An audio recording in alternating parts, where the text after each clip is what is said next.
அண்ணா அறிவாலயத்து வாசல ஓபிஎஸ் ஒரு நாள் மிதிப்பார்னு அவரே கனவுல கூட நினைச்சிருக்க மாட்டார்.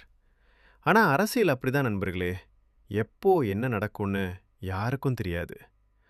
பன்னீர்செல்வம் தன் அரசியல் வாழ்க்கையில 3 முறை முதலமைச்சர், 3 ஆண்டுகள் துணை முதலமைச்சர், அதிமுகவோட கஷ்டமான காலத்துல அம்மாவின் நிழலா நின்னவர். இன்னைக்கு அதே ஓபிஎஸ் தன்னோட மகன் ரவீந்திரநாத்தோட சேர்ந்து மு.க. ஸ்டாலின் முன்னிலையில அதிகாரப்பூர்வமா திமுகவில் இணைஞ்சிட்டார். கவுண்டமணி ஒரு படத்துல சொல்லுவாரு, அரசியல்ல இதெல்லாம் சாதாரணமப்பா.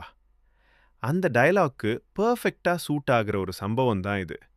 ஏன்னா தமிழக அரசியல்ல நிரந்தர பகைவன் யாரும் இல்ல அப்படிங்கிறதுக்கு இன்னைக்கு அண்ணா அறிவாலயம் ஒரு லைவ் எக்ஸாம்பிள். ஜெயலலிதா அவர்களோட தீவிர விசுவாசியா அறியப்பட்ட பன்னீர்செல்வம் ஒரு காலத்துல அதிமுகவின் கோட்டைன்னு சொல்லப்பட்ட தேனி மாவட்டத்தோட அசைக்க முடியாத சக்தி.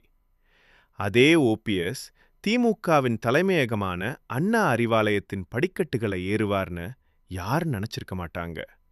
ஆனா எடப்பாடி பழனிசாமியுடனான அதிகாரப்போர் அதிமுகவிலிருந்து ஓரங்கட்டப்பட்ட நிலை அதுதான் இன்னைக்கு ஓபிஎஸ் அண்ணா அறிவாலயத்துக்கு கொண்டு வந்துருச்சு.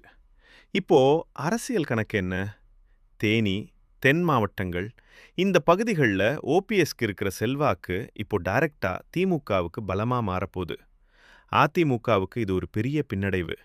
ஏன்னா 2024 நாடாளுமன்ற தேர்தலில் தேனி தொகுதியில் அதிமுக டெபாசிட்டே பறிகொடுத்தது. அதே நேரத்தில் விஜய் இளைஞர் வாக்குகளை குறிவைத்து களமிறங்குற சூழல்ல அதிமுகவோட பாரம்பரிய வாக்குகளை கவர் பண்ண ஓபிஎஸ்னு இந்த வரவு திமுகவுக்கு ஒரு பாதுகாப்பு அரணாக அமையும்னு அரசியல் நிபுணர்கள் சொல்றாங்க.